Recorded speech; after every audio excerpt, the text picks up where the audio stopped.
go. Hello, all, and welcome to the Fantasy and Sci-Fi Fanatics podcast.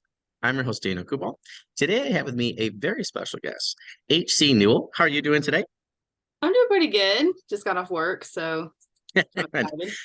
know that feeling. My wife's like, "You just gonna stay at work again?" I'm like, yes, because it's so much easier than going home. And then my son can only do about 20, 25 minutes without one of the two of us. So like if he's with me, he Yeah. wants her after that, and then vice versa. So it's been making podcasting very difficult. So it's Oh nice because no. he's at daycare till like 5, so she'll get him. And by the time I'm done, it's like the night's done, and then I can kind of just go and do whatever. So I'm so glad that I could have you on during the week. It was nice that I had you and Star pretty quick actually from when you got a hold of me because I had a couple people that were like, "Oh, I have to kind of bump back into the season." So thank you so much, for coming on. I've seen your books all over recently, which is awesome. So I was so happy when you messaged me, and it's always nice when the fish come to me, and I don't have to go out and send a bunch of emails and messages constantly, and feel like sometimes I feel like I'm just like yelling out into the void, particularly for female authors, or like I'm trying to be diverse, in our selection, and sometimes it gets very, very difficult. So happy to get a lot of people respond very quickly, and get some really cool authors and content creators and books. So I'm so happy that we could get you on for season 3. Um, and then we'll actually start with that first question, which is one of my favorites. What has your writing journey been like up until this point? Um, it's been touch and go. It slowly has progressed. Whenever I first published, I had no idea what I was doing. I was not, but like I wasn't in the community at all. I didn't even know about the community, like the Twitter community and stuff. Yeah, yeah. So I actually didn't want to publish whenever I first, because it took me 10 years to write my book. Nice. So I wrote it for my husband. So I just was writing it for him. I didn't really want, because I've always written my whole life. So it was just kind of what I do. But I posted about it online on my Facebook because I was so happy that I finally finished this full-length novel. And I'm telling you, it was like 200,000 words. It was like a YA, like a young adult. It was just wordy and awful, but I finished it. Yeah, yeah, that's the key. Yeah. Well, actually, no, my finished one was, I guess, this version, but it started off as a YA. Anyways, but I posted about it, and people were so interested in it. They thought it sounded so good, and they loved like the little mock-up cover that I made off of like Canva or something. So people were like, "Where can I buy this? You need to publish this." So I was like, okay, let me give this a shot. So I did, and like I said, I was kind of overwhelmed with research because there's a lot that goes into publishing and Yeah. marketing. So luckily I did have a pretty successful photography business, and I also was pretty successful on Twitch for a while. So that kind of Oh, helped cool. learn how to, I don't want to say I was successful on Twitch, but I was okay. Yeah, and yeah. but it taught me how to like interact with an audience. It taught me how to grow an audience and how to get involved. So that really helped a little bit. But I know a little bit about social media. So anyway, I started off on Facebook, and I was just doing Facebook groups, and I actually sold 150 books the first month that I published, which Oh, was wow, that's a lot.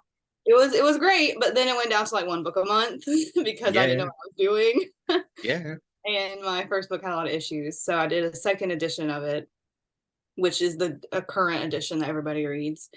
And it wasn't until I joined the Twitter community in November of last year, and I had 3 books out by then, that things have really taken off for me. And I Yeah, yeah. mean, I was going from one book a month. I've sold 500 books this month.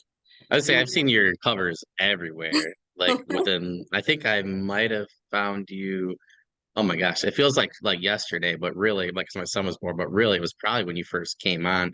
Um, yeah. So I mean, I've seen book one like constantly, and I think I've seen all three of yours. Yeah, like just all over the place lately, like a lot. And I'm on social media a lot, so like not that's just pretty Twitter, but cool. I've seen them. Yeah, I've seen them all over the place, which is really cool. Shared in different groups and things like that. Yeah. So yeah. That's so cool. And then like people will message me, and they'll be like, I saw this on like Google Pages, or I saw this in a Discord, and it's about my book and stuff. I'm like, Oh, that's that's so awesome. cool. Like Yeah. it's so neat. It's kind of surreal. Like I I haven't really had 500 sales. This is the most sales because my goal for the year is 365. I want to sell at least one book a day on average. Nice. Yeah, yeah. So, which brings my monthly goal down to 30 a month. So to sell like 30 a day this month is, Yeah. I feel like there's a glitch in the system and it's gonna like fix it because there's like no way that I'm selling this many books right now. But it's insane. But it's been really good ever since I joined the Twitter book community. It's been amazing, like life-changingly amazing. That's awesome. Well, you said so like there were just a couple things I wanted to bring up. So the one thing I don't think a lot of people know that I like to just bring up, is like I think I forget what the statistic was, but it's like pretty low to sell 200 books in a life's career for most indie authors. And I mean it's like low. It's like less than 10%. Like I think it's well under that. So for like I think just want to talk about goals. So you said, 365, which I think it's still a good goal. It's still achievable, right? But it's not like 365 a month. So I just want to point out to people that 365, like that's a really decent goal, but it's still way more than the average, which I think is really smart. I've said like for my first thing I'm releasing book, I was like, if I could do, 250, within the first year, and that's like a low goal. And I did like the same thing. I was like 350 is a high goal for that. And anything above that is just, it's just going to be icing on the cake. But I just think that people need to know those type of statistics. So I like that you brought up, those kind of numbers because I think that that makes total sense. But I think that 365, I think is a solid goal right there for the year. I don't think a lot of people know that. So yeah, that's super cool. You said Yeah, and in a month, you said, or yeah, that's just this oh, month. that's So awesome. in Oh, that's 1 day. awesome. Oh, that's Well, super cool. 365 for the year. I'm sorry. I was thinking Oh, of for the month of either this month. way, yeah, either way though, yeah. Well, so far, like from January to now. No. So I've sold 500 this month from the 1st to the 18th. Wow. But Wow, and then that's I was saying my awesome. year, yeah, and then I was saying my year Yeah. goal is usually Yeah, 365. yeah. So I'm almost, Oh, that's you amazing. know, like I don't Oh, know. that's super I'm cool. all over the place right now. Yeah. No, no, that's super cool. That's awesome. It's nice to see when Well, people I just think it's nice to see when people, make that first goal that's more than the average life expectancy of most books. Yeah, because I mean, again, I just want to point out, because if you did that, like even once you get to 200, like just for the year, like you're already, ahead of 99% of the crew, really, statistically speaking. I don't think a lot of people realize that, and when you're talking 500 a month, I mean, you're like, way ahead of the curve there. So that's like really awesome. So that's super cool. I'd be interested to see, just for yourself, like what your numbers end up being for the year, just so you could see that, just from like a goal standpoint, and then kind of, kind of reset them from there. I think that's super cool. So, yeah, it's really interesting because I hit my yearly goal, I think a month or two ago. I oh, sold over nice. 65. So I'm hoping to hit 1,000 for the year. That'd be insane. Yeah, yeah, That'd be really cool. yeah, But yeah. You got that's plenty of super time. It's hard. only September, so I know, like I can't believe it. I yeah, posted on Twitter a few weeks ago or whenever. I can't remember exactly when it was. I was like, I've already hit my year goal and it's only like August. Like this is yeah, crazy. yeah, And then to like almost, I don't want to say almost double that because I don't think it's almost double because I don't know math. But to go yeah, over that just in 18 days, like this month is yeah. insane. No, that's But super cool. I mean, and I, my goal whenever I first published, like I said, I didn't know very much, but my goal when I first published was 100 books for the year, and I hmm, think that's a reasonable goal. yeah, yeah, And also my goal for now, which is 365, and I have 3 books out with another one pre-order. So a lot of people seem to kind of forget that when I tell them how many sales I have, hmm, because a lot of people only have like 1 or 2 books, and they're like, "How do you get so many yep, sales?" I'm like, "Well, I have more books than you, so I'm going. Hopefully, I'll have more sales than you because I got yeah, more yeah, books." yep, But whenever I do like 30 for the month, that's just any sale. I don't care what book I sell. I just want to sell a book at least, 1 book a day is my goal. And yeah, yeah, some days I won't have any sales and some days I'll have 5. So it kind of evens itself out. I just want an average, I guess. yeah, yeah, What I think people should really remember, and they should also remember not to compare themselves to others. It's yeah, like, totally. oh, it's so hard to do that. And it was really hard for me because Ryan Cahill published his book. I think it was in March of 2021. I published Yeah, my yeah, book in April of 2021. So for me being new and then him also being new and he just skyrocketed and I'm just like, that how? Like I could that not stop comparing algorithm myself. him. Yeah, that algorithm changed in April, like right around that time, end of March that year. Because I remember, because like I talk about that a lot. I'm like, man, I wish the Twitter would go back. That the writing community hashtag, like you would just do that one, and no matter what you did, 1,200 people would like see mine on average. And then I was only at like maybe 250 followers or something like that for my author account. I mean, it was just like, I mean, it was astronomical. I mean, Dirk Ashton posted something, like 3 days in a row, and he had like 38,000 views, and I mean, retweets were just like insane. So like, I remember when Ryan came on, 'cause that's right around when I was doing mine, right at the tail end of the pandemic, and just like my account, and I just couldn't believe the amount of times, like people retweeted or liked, his posts and stuff. And then I was so excited, and I was getting up to like 500 like followers and stuff, and I was getting up there, and then all of a sudden, bam, they changed that algorithm, and the entire platform just changed. So you like Oh, of just course. missed that, like, yeah, that wave. I mean, it was literally insane. And some of the people I've interviewed from that time, they've said they're like, man, I've had to do, 3, 4 times as much work on social media just to cover, what Twitter used to do. And it's a real shame. And I know a lot of people try TikTok, some people have done well on Instagram and stuff. I'm always playing with those algorithms and stuff, and I just feel like nothing I've done or seen has been as good as Twitter was at that time. So yeah, I Yeah, definitely and feel you there. Twitter. I yeah, missed out. I feel like I missed out. Like I wish I had my book published then, Well, in March. I mean, it's And better just than me who published at that time, but I wasn't on Twitter. Twitter scared me back then, so I didn't even join it. oh So man, like my just heart imagine breaks. where my books would be if I would Yeah, yeah, have, yeah. jumped on Yeah, it yeah. right whenever. Yeah, we called it the freshman class because there were a lot of people that had their first book that hit that wave between January and March because they were like, things were kind of picking back up again, after the pandemic. And yeah, I kicked myself because I was going to Yeah. do some things that I pulled mine. And I'm glad I did though, because I need rewrites and stuff because I wanted to be really good. But yeah, I mean, that freshman class of people, it's just to see where some of those people are now. It's kind of crazy. But yeah, Yeah. it was definitely a good social media wave there on Twitter for a while. But yeah. I know. Well, Well, I like how you mentioned though, like having like achievable goals because again, I think 200, because I just think like I know people like I do the podcast, and I've had quite a few people tell me like if you publish something, I'm gonna buy it, and if I just cut down my numbers really, in terms of small increments with people that I know, for years and stuff that like fantasy, that gaming group stuff like that, family, friends, whatever, I could easily sell 50. But for me, I'm thinking like I gotta get that other 150 out there. So I'm always thinking of ways, and that's what Star and I were talking about our last episode.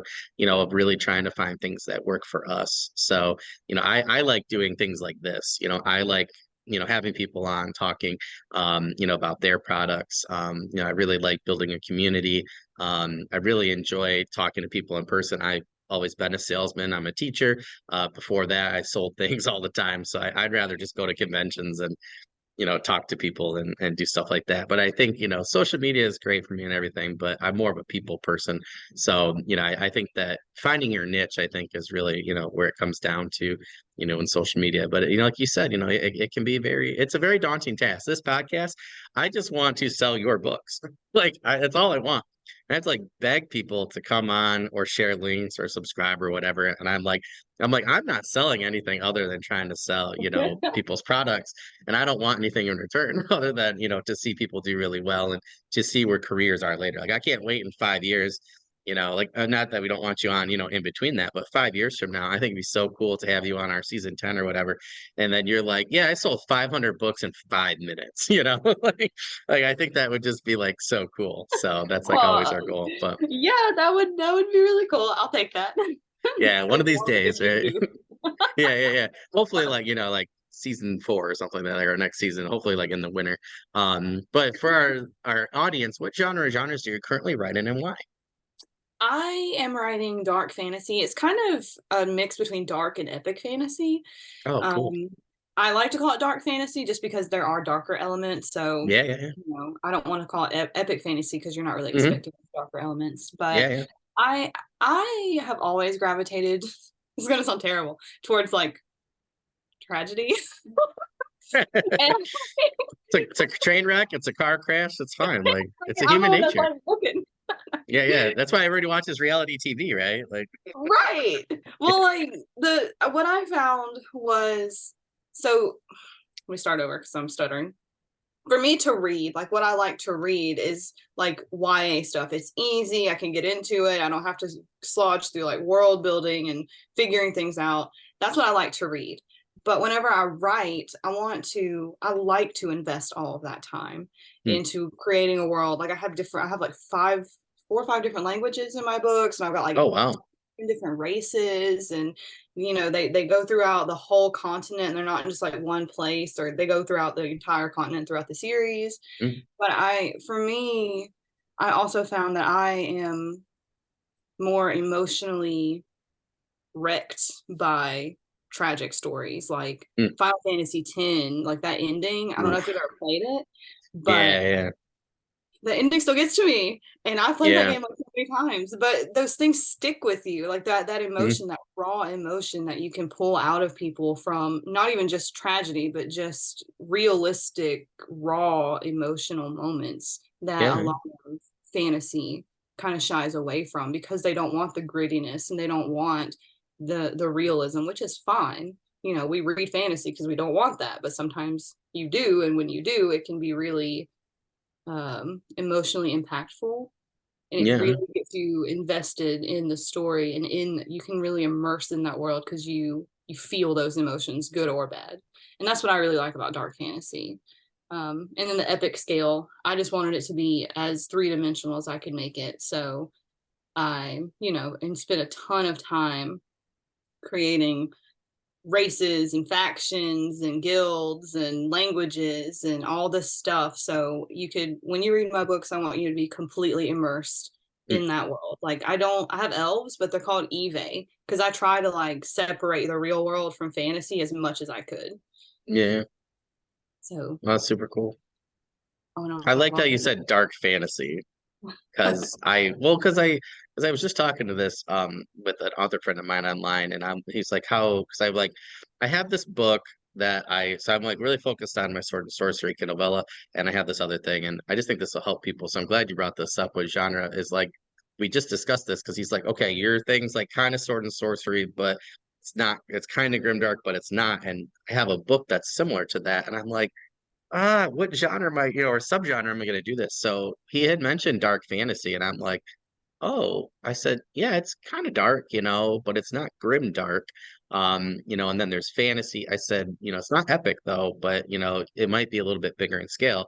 So I just like how you mentioned dark fantasy because I think that, subgenre or genre, like, and you said, I think perfectly, you like to read one thing, but you also like to take some of that and write a particular way. So I think that that's really important because, you know, there are different books that I can think of where, oh, that makes total sense. I like these things, but I actually wanted to write something similar in this way. So I think that really thinking about genre or subgenre makes sense. I like all of urban fantasy, but I'm a history teacher, and I really want to mix together like history and urban fantasy and make historical urban fantasy.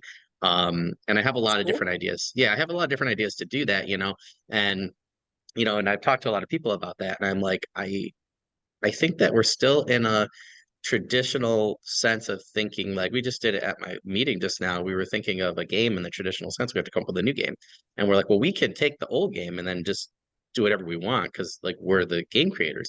And I'm thinking about that with genre too, and I'm like, well, we can literally do whatever you want as indie authors. So I think dark fantasy makes total sense. And for me as a reader, I'm like, okay, when you say that, I'm like, okay, cool. Like the senior covers, senior blurbs, we got book one waiting, and I'm like, okay, that to me represents, what I know of your work so far and your books perfectly.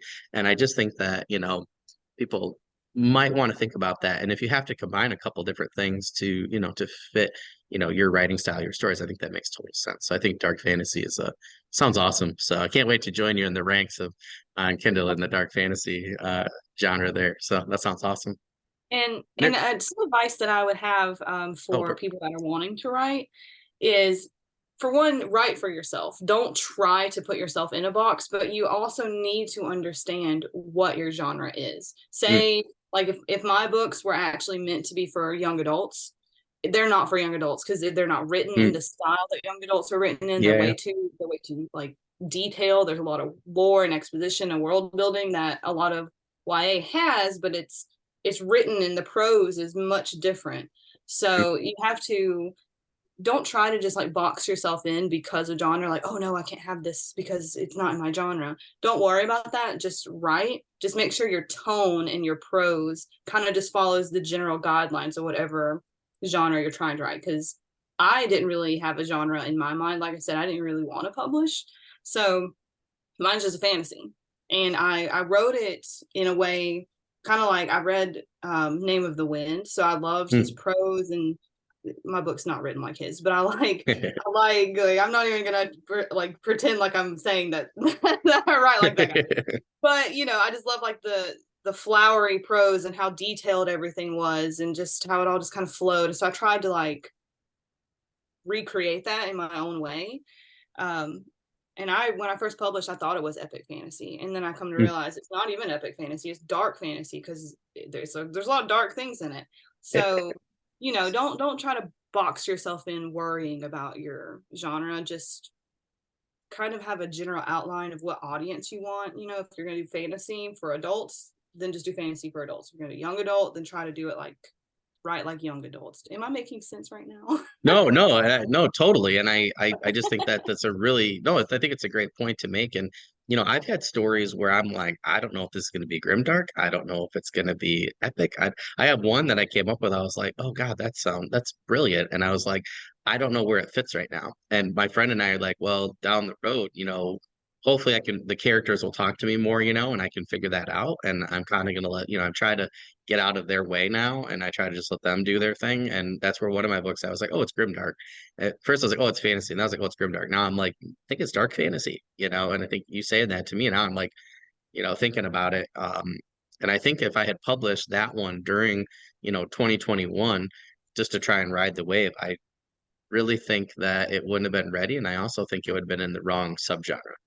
So I'm Yeah. actually, now that you said dark, just during this interview, you say dark fantasy, I just keep thinking, and it's hard. I have to try and parking lot it really quick, but I'm just like, that makes total sense. So no, I think what you're saying is it's great advice, and I think that a lot of people need to hear that, because sometimes, I think, you really think like to yourself, oh, this isn't working, or maybe you get writer's block or something, and I think that sometimes it's not that you're not listening to your characters. Sometimes it's you might just be in the wrong subgenre, or Yeah. your narrative style, or like you said, your way of writing, the book.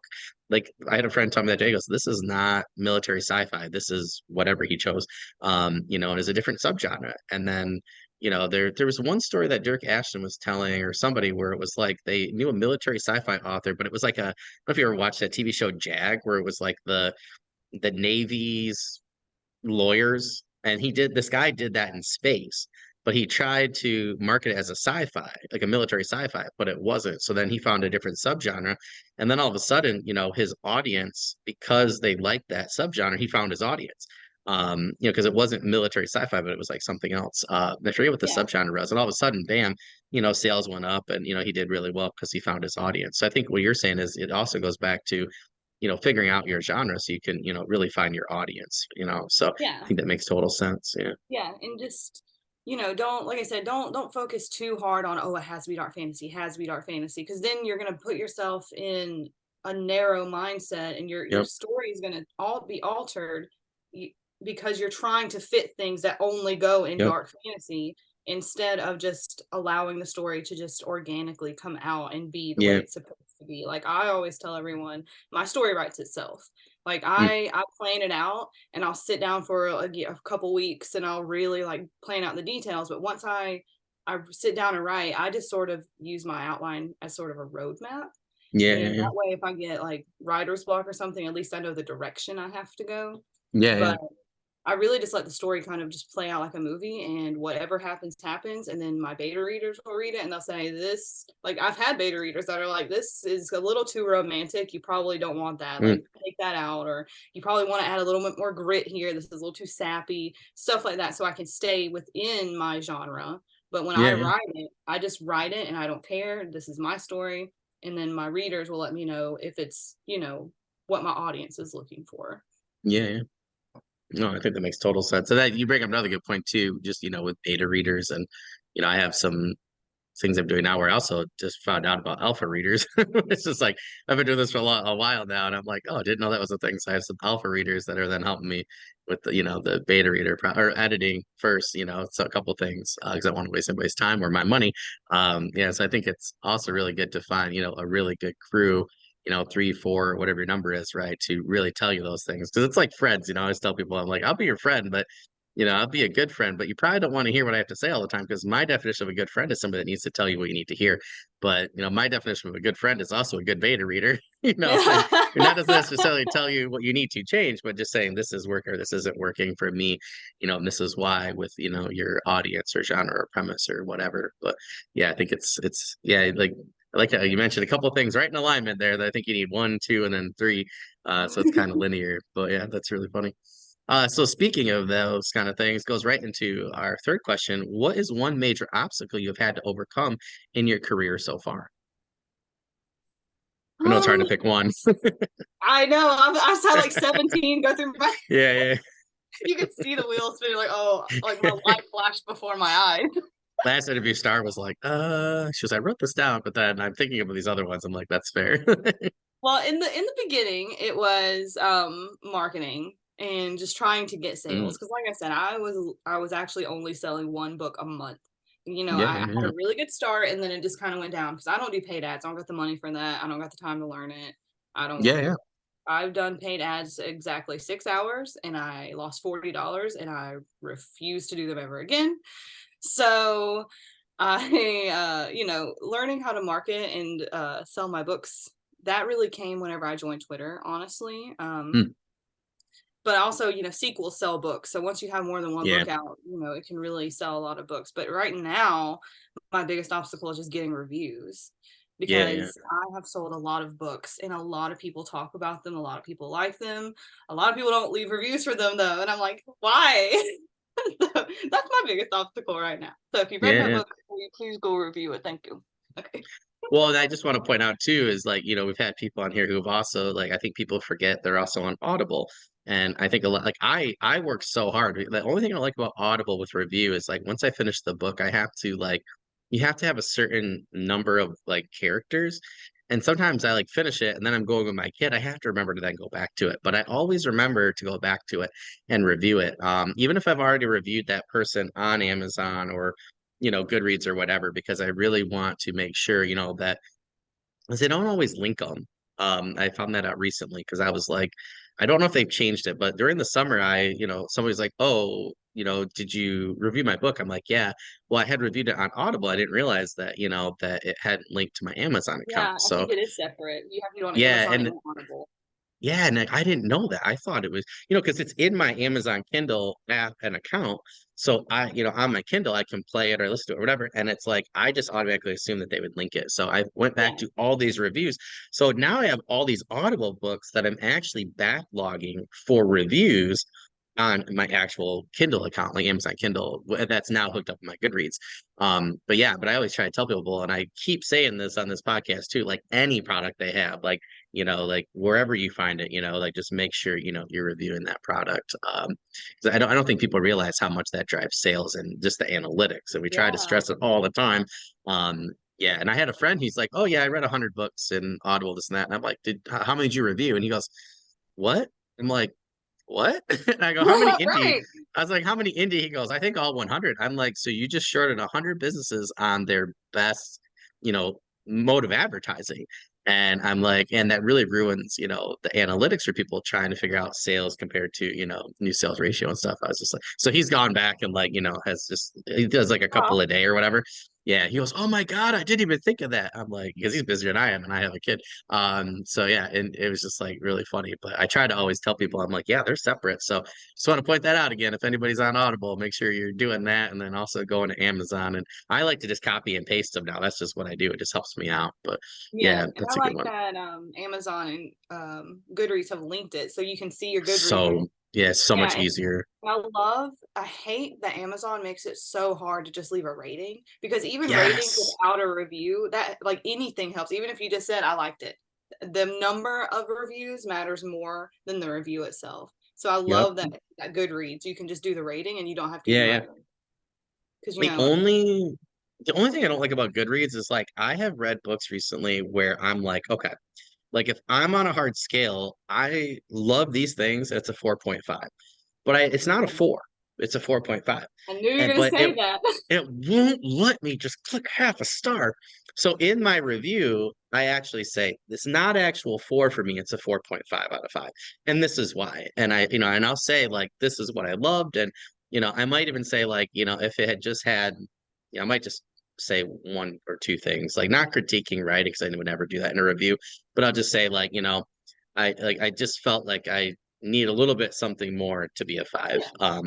But 4 point, I look and I'm like, I don't even care anymore. I'm like, if I love your cover, love your premise. I mean, I love design. I used to want to be an illustrator, and I still want to do my own covers and things. So like, if I love your design, and then I check your blurb and I love both, I'll just read the book. Like, it doesn't matter. I'm horrible. My wife's like, I'm so glad you're on Kindle now, because with my son, I can't physically read the books because his enemy is paper, and he gets like a +5 anytime he attacks paper. So I'm like, I just have to read Kindle. But it's kind of nice because so many people send me them arcs or whatever, or tell me about their sale, or whatever, and they know I review everything, and they know I'll plaster it everywhere, on social media or whatever. I have a lot of book reviews I'm doing, but yeah, it's just like it's made it so much easier now that Goodreads and Amazon have linked. I just really wish that Audible would do the same, Yeah. or make it just a little easier. But I just want so bad to be able to put 4.5 out of 5. And I tell them all the time, like when they do the app surveys and stuff, I'm like, please allow people to do this, because I actually think it would help. I know there's people that are not like me, that they're only going to read something that's a 3 out of 5 or a 4 or whatever the rating is, 75% 4 stars or whatever. But yeah, it gets interesting when you're talking about analytics. But yeah. Yeah, it would really help because a lot of people round down. They don't round up like they taught you in school. Not Exactly. 4.5 for Yeah. fours. No, seriously. I'm like, why are you rounding down? I saw a couple people do that. I saw a reviewer do that recently, and I was trying not to get into it with them, but I messaged them privately, and I was like, I'm just curious and I felt like it was like one of my friend's books, and I had read it, and I was like, I'm just curious at why you went 3. And they're like, well, this, and that. I rounded down, and I'm like, and I was like, could you at least put 3.5? Like, and they were like, then now they started doing the same thing, which I thought was kind of funny. I'm like, But they taught us that 5 and up, but you round up, people. well, I'm trying to tell people, I'm like, listen, and it's like I just want to just point out real quick. So please, people, don't do this. If like Patricia Briggs, right? I love her. So I ordered the newest book, Soul Taken. Took 11 months in paperback. I kept getting pushed back because of the pandemic and different stuff. And it got to me from Amazon like folded. And I was so ticked. I was so ticked. And I just didn't have a chance to take it back. And my friend's like, at some point when we go meet her, he's like, we'll just give it to the library or something or whatever, and he's like, we'll just go get you another copy. Well, I'm not about to go on to, the review for her book to put an Amazon problem. And I've seen that recently. And I'm like, why are you want to go to a mom and pop joint and be like, oh, the highway was torn up in front of Yeah. their place. You're like, that's not their problem. Like, how was the food? And I've seen that a lot recently too. So I just think reviews and how you do reviews are super important. But yeah, I totally agree with you Yeah, there. I see those. Not, I haven't seen them on indie books. I mean, I'm sure there are some, but I see those because I Mhm. review everything. Like I'm a reviewer, so anything I get, I review it. And I see that sometimes they're like the package didn't come, and I'm like, well, that's not the product's fault. Like Yeah, I'm like, that's what's the book Amazon's about? fault. Yeah, did you like the book? Or Right? yeah, there's an Amazon survey for that. That's all I'm saying. But anyways, so this is my favorite question, especially with authors and content creators. So, what are your fallen light books about, and how did you come up with this idea? I know So you my got a few, but well, my books follow a sorceress named Nirana. She is a human sorceress cool. who is born to a world where magic in humans is forbidden and it is considered demonic. So she is pursued for that. They, you know, destroy people that are like that. So she is on the run from the Order of Sorrow, and she is just making her way through trying to find the strength with her magic because she can't use it or they are able to find her. So it's about her just Oh, trying to cool. find freedom from that, trying to find strength from that, trying to work with the Brotherhood who is against the Order of Sorrow so that they can Hmm. defeat the Order of Sorrow. So it's her story, but there's also a secondary main character named Ayla, who is also a sorceress, and she's on a journey while Nier is on a journey of revenge. Ayla is on a journey of peace, and they both have to work together on this journey to both survive and kind of keep everything in balance. So it's about their conflicting goals and about how they come together. And I did not come up with this idea. My husband did. So Oh, that's cool though. That's really cool. it started off as a young adult romance fantasy. That was a trilogy. That was my idea.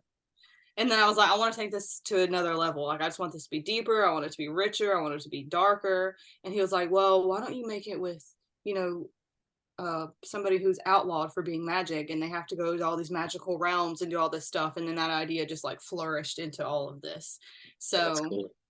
I took a lot of inspiration from Skyrim, like with the Oh, I elves. love it. Yeah, yeah. I love Skyrim.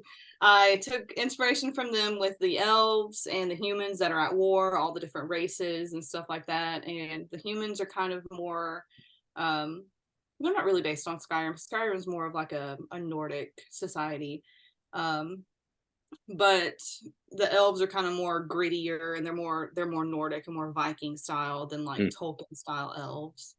I took some inspiration from Witcher, especially with Mm, like the cool. monsters and the magic and Oh, cool. potions and stuff like that. And then yeah, so Ayla's story, the secondary main character, she took a lot of inspiration from Final Fantasy X. I'm not gonna say Oh, that she's awesome. Yuna, but she's Yuna. So That's cool. That's awesome. lots of different inspirations, and then I give my husband credit for coming up with that. That's so funny. One of my buddies, I tell him, I'm like, when I hit it big one day, I'm gonna make you my assistant so I can pay you. Because he'll say something just stupid and like off the wall.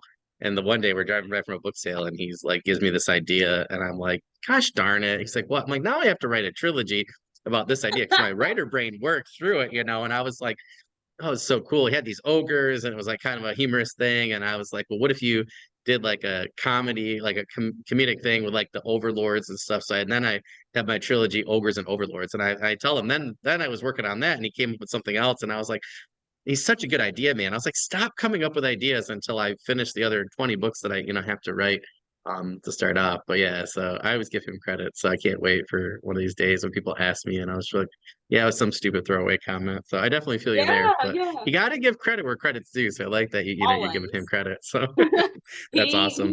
He can't write for nothing. Like he just like I can't even write a sentence like nothing.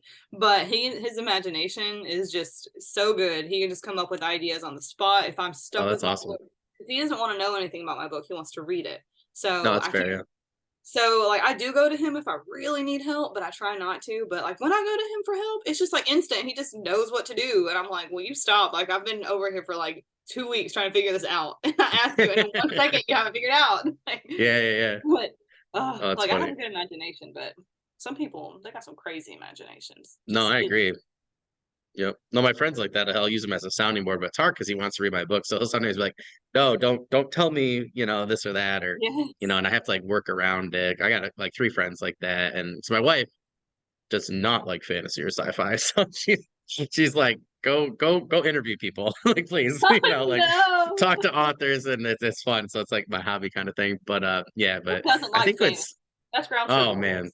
Oh man, she's into those. Like my brother and sister-in-law are really into like horror and the murder mysteries and stuff. That's like Oh their yeah. thing. That's their thing. But my Okay. buddy, Yeah. we got my gaming crew. We got our D&D thing, and I message them all the time and stuff. But I always tease her. I'm like grounds for divorce. So don't step over the line. For anything else. But yeah, it's just interesting to me though because if you can find a good sounding board, I think it definitely works. But yeah, it's kind of like you have your own like writing group, but it's just the two of you. You're the one that does the writing, but it's kind of cool that you can, go and sound off that way. So that's A really little bit. Like awesome. I said, he doesn't know all the details, so it's Yeah, getting yeah, harder the further I get into my series yeah, because like anything I say now is gonna like give him a spoiler. So yeah, I'm yeah, like, yeah. I can't say anything to you. Uh, It's so funny because my friend is like that, right? My two best friends are like that right now. They can't know anything else because my frequent novellas for this one series that they're like it's so deep. They're like we can't really know anything, so I might have to like find new people. Oh, But that's really because funny. me and him, yes, Yeah, because yeah, me yeah. and him, No, we've been totally. together for almost 15 years. So like, if I Oh, say jeez. anything, yeah. So like, if I say anything, he's gonna know if I'm telling like Yeah, the yeah, if I'm like, oh, this theory, he'll be able to tell if it's like the right theory or the wrong theory just from the face I'm making. So like, yeah. we That can't is talk about it at hilarious. all. Yeah, yeah. Oh my God, that's so funny. My friend said that the other day. He goes, "You're lying." I'm like, "No, I'm not about something." I was like, "No, I'm not." He's like, "No." He's like, "Are you gonna kill that character? Please tell me you're not gonna kill that character." And I was like, "No, no, I'm not." He's like, "You're lying." I'm like, "I'm not lying." Like, I was kind of lying, but yeah, I definitely know that feeling. Yeah, he won't tell me his theories because he's like, I'm gonna know by your face. I'm like, I won't even make a face. He's like, I'll know. So I can't Yeah, even that's tell my awesome. theories. Yeah, you can't play poker with each other. That's fair. No, not at all. Well, you mentioned world building and some magic there, so I definitely want to talk about that. So I was curious, and you talked about a lot of cool influences there. So I was curious at what your approach to world building for this main series was exactly. Like, how did you pull in these different things and kind of think, okay, this is the direction I'm going to go? I mean, like I said, it started off YA, and then I wanted to just kind of go a little richer. I really was into Game of Thrones, and that was my favorite show Mm, until season 6. We're not going to talk about the rest of a- it. That's where it amen ends. to that. Yeah, well, there's a season, yeah, season 6 and 7 now. Yeah, 7, 8. I don't know. I think it started Yeah, at 6. yeah, But I love just like the grittiness and the depth and all the different characters and different yeah, places. I just spilled some pencils. yeah. But the different races and characters, and I don't think they have different races, but just all that. I really liked all the depth. So, I mean, I don't know why I decided to go this way. I don't read a lot, so I'm kind of surprised to find out that a lot of books kind of stay in one area Mm, because I had no intention of ever doing that because I'm like, this is a yeah, series. We're gonna explore the world. Like that's what you're yeah, supposed yeah. to do. And Yeah. apparently it's not. So like um I don't know. I kind of forgot what your question was. Oh no, well, sorry, because you kind of made me think of something there. I was just talking about like the world building, because like I mean, you just had some really cool ideas. Like, but you mentioned in the previous question, about your series, you're like, okay, well, like, I like you said you took some of the things, like the different races, with like Skyrim, but then you talked about a couple characters that you had different ideas from like Final Fantasy X and a couple things. So I was just curious, like with the world building, like did you kind of listen to the characters more, or did you kind of let the world speak to you more and then form the characters around them? Or I was just curious kind of how you went about that. There's usually like a couple of different ways that people go about it. So I was just kind of curious that if you went world first and then put the characters in, or put the characters in and then, kind of had Well, some general ideas and then let them decide, or Well, it's kind of different for me because my story started off as one thing and it kind of transformed into Hmm. another. So at first, I already had my characters, and the characters that I have now are basically the characters I started with Oh my young wow. adult.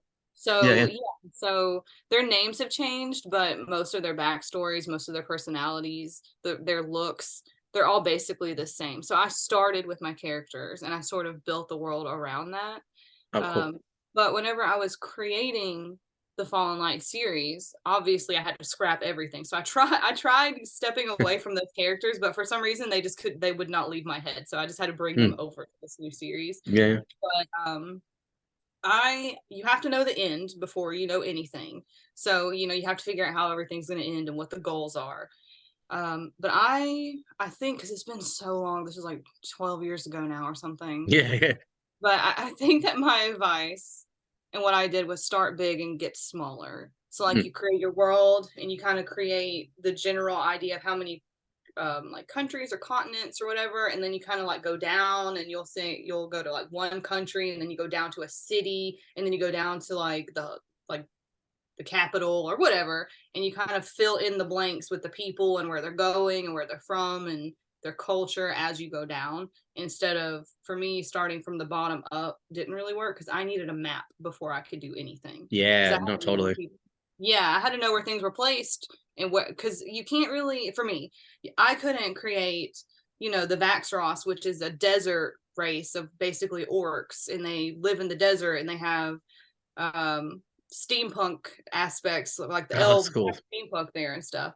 I can't really think of that for me if I don't know, do these people live in a desert and where's this desert located? Because that's going to affect geographically what the people over here are doing. Yep. Because if they're close to a desert, they're going to have to kind of be sort of integrated into a desert, arid kind of Yeah, place, yeah. if that even makes sense. So, No, totally. yeah, so I just had to kind of figure out what my world looked like first. And then Yeah. I started big and just went small, small, small. But the first thing that I did was come up with my antagonist and my protagonist and what their goals were. Mm, Um, and then I just kind of went down from there. mm.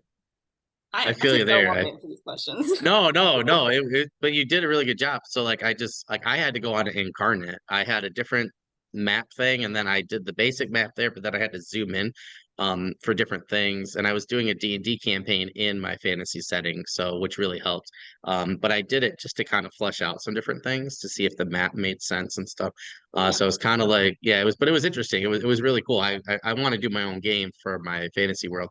Um, like game book, like a 5e or something like that. But it was really cool though because I'm the same way because I'm a geography teacher and I teach history. So I'm like, I need to know all these other pieces in order to make sure the society fits to make sure that the characters would, do that. So I think the way that you described, I went countries, just did the continents, countries of where they were going to be, left these other ones just so I could talk about them to hook for Mhm. later books or something or other series or standalones. And then that's what I did. So I think that you actually said that. That's exactly what I did. So I think you said it in a really good way. But I think also you got best of both worlds there, like, and best of, I like to be in the middle of most things. I think a gray Jedi makes more sense than light and dark, personally, because you got that's true balance. And I like having that balance of being out, but then, going in and then filling in the rest, because I think that for me, that's just my method. I know other people are the glacier method or, really just go characters and add just a little, I think it's like little bird seed, I think is what my friend called that method. And then just did a little and then went out. But yeah, I think that that makes more sense. I think my friend called our style like the coloring book, because you pick maybe the background or outline, and then you pick some other things, and then kind of the characters, Oh and yeah. then color the background. Yeah, like the rest or something like that. So I was like, okay, that makes kind of sense psychologically. But yeah, I think it's just good to find what works for you. So I always like to bring that up because somebody might be like, oh man, that's exactly, what I do. They might that or they might say that's not what I do and I don't like Mhm. that and I want to do, go out and then go in. That doesn't work Yeah. for me though. It only works so far, but I like to just have the general outline like a puzzle piece and kind of go from there. But I definitely need to know where I'm at with my characters, what's around them, because then it helps to drive the story. But then, the Exactly. individual, like at least the country, then individual places that might change later. So it's definitely flexible. I think that makes Yeah. total sense. So Yeah. even like with my books, I'm on the third book right now. I'm about to release it, and I have everything planned out. I know the end of all the books. I know the general plot, but I don't have everything specifically laid out for every book because I'm not about to sit here and do all that because it's going to change. Yeah, yeah, Like yeah. I have a 6 book series. It's not going to be the same by the time I get to Yeah. book 6. That's such a great So point though. Yeah. whenever I sit down to write book 3, I'll start to write it, and then when I go, like I'll do the outline or whatever and have an idea. But then once I go to write it, I have no idea. I'm like, the forest is completely empty in my head. It's just trees because I don't have any like reference, like no visual reference. So Yeah, I yeah, yeah. actually had to like sit down because I got stuck. I couldn't write for like 2 months because I had no idea where anybody was. I didn't know where they were Mm, going. yep. I I had to sit down, and what I did was I have a map of my book right here, and the Oh, that's forest is awesome. empty because I had no plan. Like I told you, I don't plan anything out, so the forest is empty. It actually works with my lore because the humans, this is a human map, they wouldn't know what's in the Oh, forest. cool. Oh, that's So awesome. like, Yeah, yeah. yeah, so it actually kind of worked out for me in the end because like Yeah, the forest should be empty on human maps. But that's cool. anyway, so I just drew the outline of my map, and then I do everything in Photoshop. So I just took like little stamps of like huts and I just placed them in random places all Mm. over the place. And then I put like random little mausoleums and just like all kinds of stuff. And then I tried to just sort of create my own path. Oh, And that's then I cool. wrote the story based on the path, the best path that they could take. Yeah, yeah. So that really kind of helped me to write. That might help other people is Yeah, just, yeah. you know, just drawing a rough map and then putting in little icons and then knowing where you're going to start, knowing where you're going to end, and then just seeing where your story can take you. Because that's Yeah. literally what I wrote in my book. Because the middle part of my book, I didn't have it. I had the Mm, beginning, I had the end until I made the map, and it kind of just figured itself out. So that's a strategy, because a lot of people, and I did this too when I first started writing, was you try to do the glacier method, or you'll try to do like the plot thing and the yep. snowflake method. Yep. Talking about it right now is stressing me out. It's so Yeah, over. yeah, yeah. Anytime I hear glacial method, I'm just like, oh God. I'm like, that's what Yes. stopped me. That's what stopped me for 14 years of finishing anything. Because I was like, oh, I have to do all this. And I wish that somebody had said no, like what you just said earlier. I wish that I had heard somebody say you could do it this way because that's what works for me. And if I had known that earlier, it would have helped me out. Yeah, and like me, everybody's different. And Yeah, yeah. whenever my creativity flourishes the most, just when it can just, yeah, I'm in the mood and my creativity's flowing and I can just write. I cannot work off of structures. So I have so many Mm, PDFs of like workbooks and yep. writing workshops and fill in the blank things. I can't do it. I'm not that organized. My brain does Yeah, yeah. not work that way. I have to think too much. So just Mm, do what works best for you. Like when I outline my books, I literally just go into Word and I just make one sentence bullet points, like cascading ones of my mm, book. That's how I outline my book. I don't use all these methods. I don't worry about the like the plots or the act one, act two, act three. I don't worry about any of that. I just write the story and just make sure that it's good. Make sure that something happens in it. I don't try to follow a structure, because I mean, a good story is going to have a structure somewhere. As long as you have yeah, an antagonist and a climax, you'll be okay. yeah. Man, you said a lot of really good things there. So I just want to point out, like, um, so you said something that reminded me, like, I have a lot of those books too, and workbooks. I have a couple that have been really helpful, but I have some where I was like, I thought there was something wrong with me because I couldn't write a book in 30 days with how they planned it out. Yep. And I found out that I can't do that because it's not how I work. Now, once I got draft one done and now I'm starting draft two, I think I actually might go back to some of those books because now that I know more what's happening and who the characters are, now I can do that. But I just think that, there are certain tools that you might just not be ready for, or certain tools, like you said, just don't work for you. So it's definitely important to try things. I tell my students that all the time. I'm like, that's the thing that I can. It's like if I only teach you perseverance, that is going to be, and just trying new things, like those two things, that is going to help you no matter what you do. Because Yeah. maybe they want to be an author, maybe they want something else. And I stress with people that are trying to write or create, like you said earlier, don't try and, copy somebody else. But I think that's what a lot of us try to do at the start, is we try and copy what somebody else has done. And I think just try new things. And if it works, it works. If not, then Yeah. try something else. So I think that's just absolutely great advice there. That's awesome. Yeah. And we all have to start somewhere. I mean, or any artist, you don't have your own voice until you create your own voice. So you're going to kind of get ideas and get your copying, if you want to call it that, Yep. for lack of a better word, from other people until you learn and understand what works for you. But Yep. don't get frustrated, because I can't do um like character sheets where you have to like fill in the blank with all the Mm. character information. I still Oh can't do yeah. that. I can't do Yeah. that. I know everything about my characters. I Yeah. Yeah. can't do them. So what I did, I just scrapped that, because I got frustrated too, because I was like, why? This is what you're supposed to do. Like, you're supposed to Yep. do the little tree, and you're not, so it's creativity. You're not supposed to do anything. Yeah. So at least when you're coming up with your ideas, like I said, you just have to make sure there's a plot and that there's some kind of climax somewhere, because you're going to build up to the climax. It's not going to come out of nowhere. Yep. But for me, I just wrote like short stories about my characters, and that's how I got to know them. Mm. I didn't Yeah. fill Yeah. in those little things. So, just people ask, like, where do you start when you start writing? You literally just start. You just write stuff, and then you Yeah. will Yeah. learn how to go from there. There's no right or wrong way to do it. You just literally just start. Yeah. And I know, like Brandon Sanderson, he'll do like a 2 page on, just like you said, like not really a short story, but like kinda, or he's come up with short stories for some of his 2 page. He'll just start writing. He just starts writing, and then he'll start to come up with it, and then he'll be like, okay, and then do some of those other things. But and some people I know need those structures and things. So Mhm. yeah, again, it's like just, like we're taking things that are in our head that are completely made up and Mhm. then putting them down on paper and making people believe that they're real to the point where they will give you a 1-star rating when the dog dies. Yeah. 85% of 80, I think Dirk had somebody on book two, like 85% of the way through. And spoilers, that person should have finished the book, but they DNF. That's a very famous one. Now, that's how real and ticked off that reader was at Dirk Ashton. And I think that's, I said to Dirk in our interview, I was like, that is just awesome because that means that your writing had that much of an impact on that person. I hope that they finish this, the book in the series, but like that's what we're talking about here. So to have to put all those things into certain structures for certain people, I think just doesn't work. So I think again, going back to just figure out what works for you, talk to people, try them, and I think you'll find your way. Speaking of which, so for magic, I was just curious how you handle magic in your world and in your world building. Like, how does magic work? I think that's one of the hardest ones for me, because I want it to be believable, but at the same time, I want it to be unique. So I was just curious how you handle magic in your world. Yeah, so I have a soft magic system. Mm, I don't like over explaining stuff. I don't yeah, have a lot of info dumps and stuff.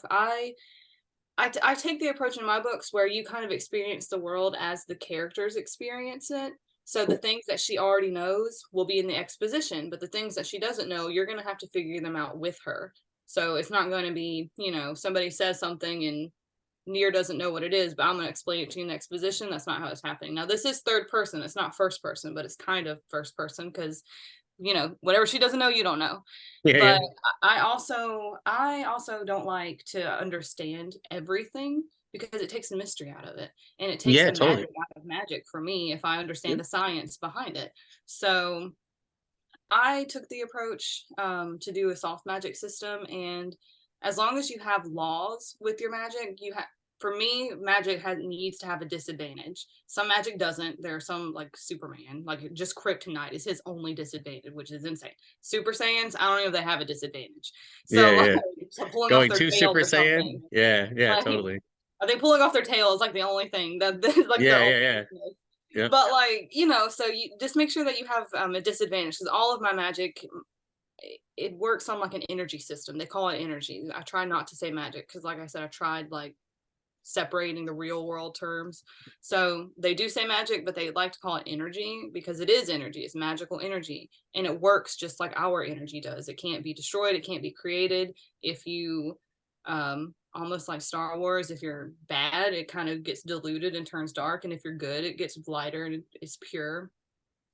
But there's disadvantages to using it. Like with Near, she can't use it very much because, like I said, she's pursued, so they will find her if she uses her magic. They can track her when she uses it.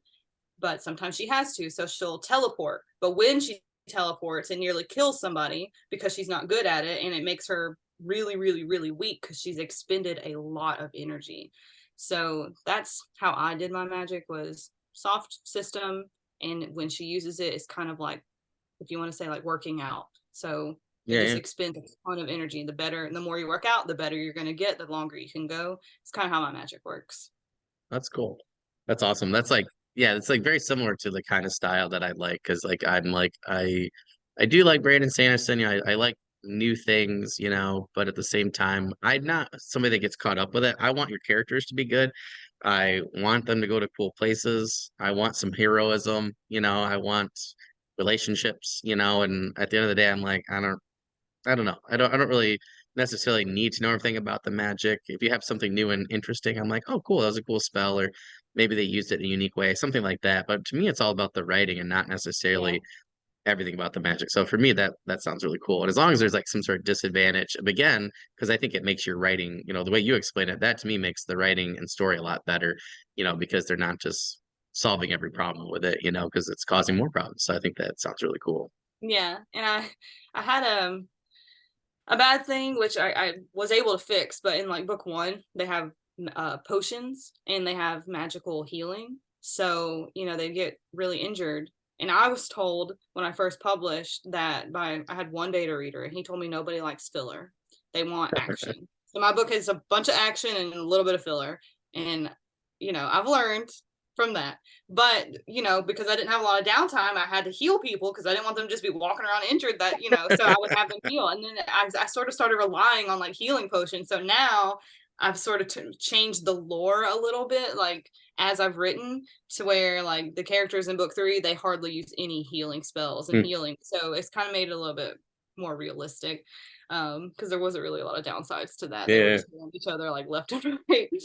Those gaming people though, like I'm playing half of the Exile right now on Steam in my very spare time. But that's how I feel though. I'm like not very high level. I have to like use the potions all the time. So it's kind of funny Yes. in book one, like it's like early level sort of thing. So the gaming community, I think that would make total sense because in Diablo 2 you do that all the time. It's one of my all-time favorite games. But yeah, I think that you have to do that constantly, which is kind of Yes. funny. Yeah, that's super cool. Oh my gosh. And then somebody asked me, he's like, how did the potions work? How do they make the potions? I'm like, I don't even know. Like, I don't even know. I don't even care. Why do you want to know? Yeah, She's like, well, yeah, can we explain? I'm like, no. Like, if Neva yeah. doesn't know it, you're not gonna know it. And she's not Yeah, gonna know how potions are made. they're not Sorry. going to they're not at apothecary college, that kind of thing. Yeah, But yeah. They're just made. I don't know. yeah, go to play some Skyrim if you want and see how potions are made. Well, I want to make I'm sure before. actually Yeah, I go ahead. actually did like sit down and explain to him how the potions are made, but I had to Oh, just that's make them cool. on the spot. So I was like, well, now Yeah. I know how the potions are made just for you. Now you got to make sure you keep it consistent, right? Because I then know. later on, I want to make sure before we run out of time that I definitely ask this because I just thought this was cool. So, what did it feel like getting bronze for best cover in 2023 SPFBO? And I was curious at who designs your covers and how you decide what's going to go on them. So getting third is pretty cool. It's I awesome. I don't want to say I wasn't surprised, but that sounds really egotistical, but I don't mean it that way. It's just because everybody always raves about my cover. Everybody thinks it's really, really pretty. Very unique design. Very unique design. From Oh, a really? design teacher standpoint, the first time I saw your cover, and because I saw your cover, and that's how I saw your profile on Twitter. And I was like, I like looked at it, I followed you, and then I looked at it, and I looked at it, and then I went and did something, and then I couldn't get over. I went back, I looked at it again, I was studying it because I'm like, what is it about that cover? That on the JPEG image on Twitter, I'm like, I'm always trying to figure out as a, ex-design teacher. Now I'm like doing it again at my current school, through social studies and technology. And I'm like, well, what is it about it that drew me? Because I want my covers to draw people. So I've constantly been looking at all three of your covers or two of your covers, first two. And I was like, what is it? And I really think for me, it's the contrast with, your colors. And I've noticed that a lot recently. I've been really drawn two contrasting colors. So I thought that was a brilliant idea. But yeah, Thanks. I always wanted a tree, and it's funny because there weren't trees, like trees held no significance to my books at all, but I interesting. wanted a tree on my cover. I don't know why. Something just drew me towards the trees. It's probably Yeah. because I have wood elves, and I love wood elves, and I love Mm. nature, and I love trees. But I had to people, and whenever people were asking me about my book, because on the little mock-up cover that I made, it was like a glowing tree sort of thing. And oh, here it is, right here. It was this. This was like the mock-up that I sent. Oh, And cool. I just kind of like found this online. It's just for me. Yeah. Before I decided to publish, and everybody thought it was so cool. So I was like, I guess I'm gonna go with that theme. But this means I have to add glowing trees to my book, and they need to have some significance. Yeah, yeah, yeah. That's fair. So I actually based the trees around my cover, which is so funny. Oh, that's But cool. yeah, so like the trees, it's actually, this isn't explained till book 3, but it's not really a spoiler or anything because I don't know why I didn't explain it. But the trees actually are like the birthplace of magical energy. So Oh, like that's they're cool. very important to the story. So that's why there are trees on the covers. But yeah, I love like the tree of life, and there's a lot of Viking and Nordic inspiration. So I wanted something that kind of encapsulated that. And then also a way that we came up with the cover design was I wanted the covers to have the tree. And I wanted it to be glowing, kind of like from Avatar. Yeah, yeah. But I also wanted it to be in the setting of the book. So book Mm, 1 is in a cave because they have to go to the cave of Namashel. That's their mm. goal. So that is sort of in a cave, and it is in a cave. It's not the cave that they go to. Um, and then the second book is based in the desert, so the trees in the desert. And Oh, then that's cool. the third book is in the elven forest, so the trees in the forest.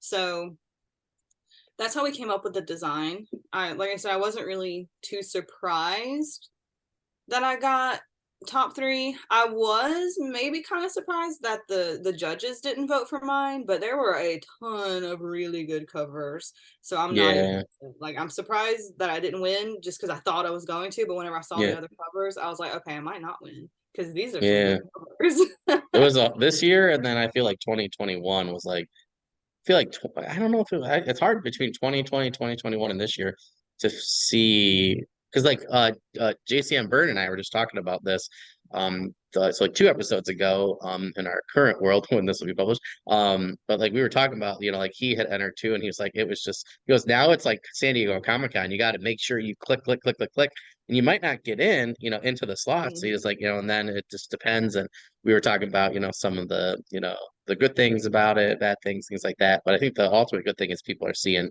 you know, your name and covers, because as soon as the list comes out, for me, I follow anybody on Twitter that I'm not already following. And if they don't have a Twitter or whatever, you know, like I just make sure I'm contacting them or getting them on social media in some way so that I see their stuff. So it always helps me out to discover, you know, new authors or people that just, you know, created a Twitter or, you know, or whatever, or wherever it's at. And I love hitting up the list because it just helps me add to a growing audience that, you know, I can contact and, you know, see their books and stuff. So yeah, I think it's awesome. But yeah, it's a fabulous design. So I think it's cool that you guys are kind of, you know, doing that. And who does the covers, by the way? I'm sorry. Thea Madrand, Oh, cool. she was in Romania. She's somewhere in Europe now. I can't, she just Yeah. moved. But I'll send you her link. She's Oh, that'd be amazing. great. I think And somebody after else in season one might have used her too. The name sounds so familiar. I have to go back I and was look about at to my say, notes. But after she did my cover and it just blew up because everybody just like raves over my book cover, which yeah, I was like, oh, this is so pretty, but it's literally there. It is right there. It's just a tree. So I yeah, didn't yeah, think like people were really gonna like it, but they go crazy over it. yeah. So she went from, you know, being able to do my cover whenever I asked her to do it in like a month, like that same month. And now it's like a 6 month wait. I'm like, Yeah. listen, lady, I should get priority. Okay. Like, come on. It's so funny that you said that because that's like Dirk Ashton, Rob J. Hayes, and Michael Fletcher were talking about Felix and Sean too. They're like, yeah, we used to know them as, you know, whatever, and now they're like the same thing. You know, they get a little bit more priority because they've, you know, been customers for a long time. But now Mike's like, now I got to find somebody else. Yeah. I just think it's And so funny because that's how it is when, you know, my guy's like, oh, I will do your art for your website or whatever, and I want him to do my Kindle Vella like logo for oh my yeah. series, because I was like, I love his style, but it's like he's like, I'm not taking any more commissions. He's like, but you helped me out for a while, gave me extra and stuff. So like, so I will, I'll. He's like, I'll save a slot for you.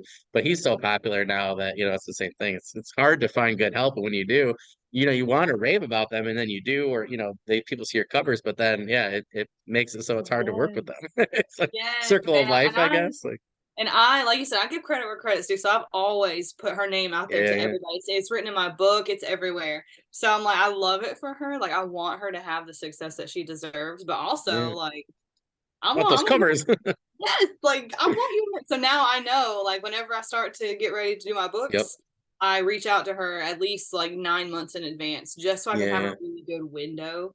Yeah. I think she finished my cover in March of this year and I didn't Oh publish. wow. I mean, I haven't even published it yet. So, Yeah. Yeah. you Yeah. know, Oh but wow. yeah, that's the only downside to it is that Yeah. Yeah. it's such a good cover that everybody wants to, you know, hire her now. Yeah, no, totally. Yeah, yeah, that's really funny. So for that last one, do you have any news, updates, current projects, anything like that that you can share with us? Well, my all my ebooks are on sale, so you can get Curse of the Oh, Fallen, cool. The Forbidden Realms, the Banished novella, and you can pre-order Shadows of Nandira, all for 99 cents each. That is going to last until November 1st, which is the day after Shadows of Nandira releases. So be sure to get in on that because you can get my whole series for just $4. Wow. The series is only halfway completed. It's going to be 6 books, so don't let me fool you when I say the full series. It's not the fullest half, but so we have that going on. So check that out. And as I said, my third book is coming out on Halloween, so buy it because it's good. Somebody, a fictional escapist, I don't know if you know who that is, but they are a reviewer, and they said that when people ask for the next Tolkien, this series could be it or something like that. Wow, It that's was high praise. Oh, and then whenever Grimdark Magazine, they read my first book and they compared it to Tolkien like 3 or 4 times in their review. Wow. I'm like, Wow. this is, I don't know if I agree with y'all, but I'm gonna use it because that's really cool. Yeah. That's awesome. They Yeah, definitely would know. Yeah, that's yeah. awesome. So I'm like, Super cool. okay, definitely I'm gonna put both of those on the covers of those books. I would, yeah, totally. Yeah. Yeah, that's awesome. And then I also do have another secret project that I'm working with a lot of other authors like Ryan Cahill and Zach Oh wow. Argyle. Yeah, so I have a project that I'm working on with a bunch of smaller authors like me, a bunch of big names like that. So that should be coming out at the end of this year. It's not Oh, my that's awesome. project, but I am working with the group on it. So Super cool. yes, you'll be finding out more of that soon. Oh, that's awesome. Well, I just want to remind people again, please make sure that you are reviewing the products from authors and creators, artists, and directors. I have some voice actors that are coming on this season too. So wherever you find their products, it also with the Audible doesn't just help people, who are writing the books, but also producing. It helps everybody. And then obviously like, your book covers that helps out, the artists and editors and those people. So it helps everybody in the industries from which those products are derived. So we definitely want to make sure we're still pushing that we're doing season 3 or 2, but now that we're doing season 3, we want to constantly remind people. Your books and social links will be in the description, so make sure you guys are clicking on that and definitely checking out these books. I got book 1 sitting in my queue. I'm trying to finish like 4 books right now on Kindle for review, so I'm getting there. My son has not made it easy. He's in stage 6 right now, so he's just been having Oh some no. daddy issues. He wants to just be here, and then I'm on the phone, so I'm trying to read or something. He's knocking it out of my hands. So yeah, it's been interesting. But yeah, but I want to thank you so much for coming on. It was so cool to see your books everywhere. And I was like, when you messaged me on Twitter, I was like, are you talking to the right podcast guy? I was like, think you met these guys over here or, Oh these no. book bloggers. So I was like, are you sure you got the right podcast? So I was like really flattered. So thank you so much. It made my week. I had a long It's week last week. funny. It's So funny because when I was reaching out to you, I was like, he's not gonna want to interview me. Like he's gonna want to interview them. Like I'm just nobody. oh, So that's so funny. That's so it's so funny. funny anytime because I've only had a few people where I see their books everywhere where they messaged me and I'm like always like, are you sure? I had somebody same thing recently and I always tell people I'm like people are always like, oh, why aren't you going after Brandon Sanderson, these people? And I'm like, honestly, it's a Journeyman's podcast. I'm like, I want to get people at all different lengths. But I've had so many people approach me now where I'm like trying to get them in and I'm learning from a lot of people.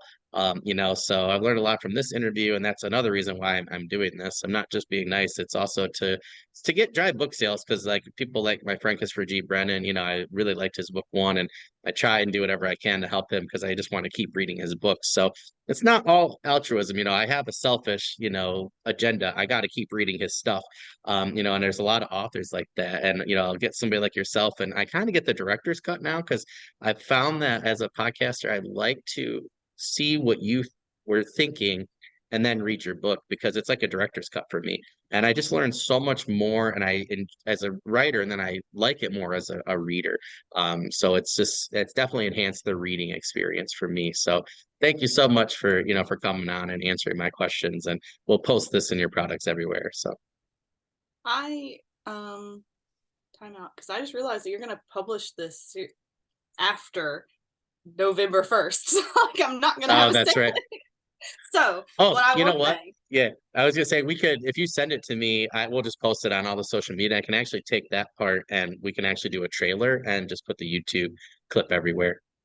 okay, and then Yep. what I'll do too, because I still have that secret project, even though it's Yep. gonna be out in December. But whenever you post this up, I can do a sale for like a week for everybody. Oh So yeah, yeah, yeah, whatever works. Yeah, yeah. It just stinks because November. Yeah, I do have a couple people that were on there who have stuff releasing. But yeah, but what I'll do is I have a new and I didn't tell the audience this, we actually have a new intro. So by the time you actually see this, you'll already have seen our new intro, which is really cool. And we're doing some trailer stuff for the YouTube and a couple places. So we're actually going to start to do cool. trailers. Yeah, so like little things like this. So because I'm a little bit behind, I'm ahead of schedule just because of life and stuff. So yeah, what we'll do is we'll just take the YouTube clip from that section and we'll just post it everywhere and Okay. advertise. So as soon as that sale goes for you, just let me know and we'll put it everywhere. So Yeah. yeah, So my well, sale is now. But then I was saying, like, if you wanted me to say there's a sale, I can still do a sale for your viewers if you want Oh me. yeah, yeah, yeah. Whatever you want to do. Yeah, we could do both. Yeah, whatever works for you. You let me know and we'll tailor it to whatever you need. So I'm sure the guests are like, oh my God, sale, sale. Let's do this thing. I know. I definitely get it. They just want books. So I totally Yeah. understand. But yeah, you So I'm email me just later. thinking, We'll figure out whatever you need to do. So yeah, okay. that works perfectly. It's nice because all my students have just recently taught me a bunch of videography stuff. So I can actually like do a lot of cool things. So it's kind of nice now that I can just cut and splice and they're like, you are like crazy Frankenstein about this now. I'm like, well, I've never gotten to do this before. I've had, had to pay or ask somebody else and wait, to do it. And that's kind of what Yeah. I like about, this is I get to learn new things and, and do my own thing. I'm hoping to, do Photoshop and some things, kind of do my own covers one day. Not that I'm trying to take money or anything, but like from people, but, I'm just trying to, for novellas or short stories or something like that, my own little logo on Kindle Yeah. Bella, things like that. But yeah, so whatever you need, you just let me know and we'll get that going for you and we will spread it to this Awesome. audience far and wide. So that sounds awesome. But thank you so much for coming on and we will hopefully talk to you soon on social media and I will send you all this info and we'll get your books out there. Awesome. Thank you for having me. This was fun.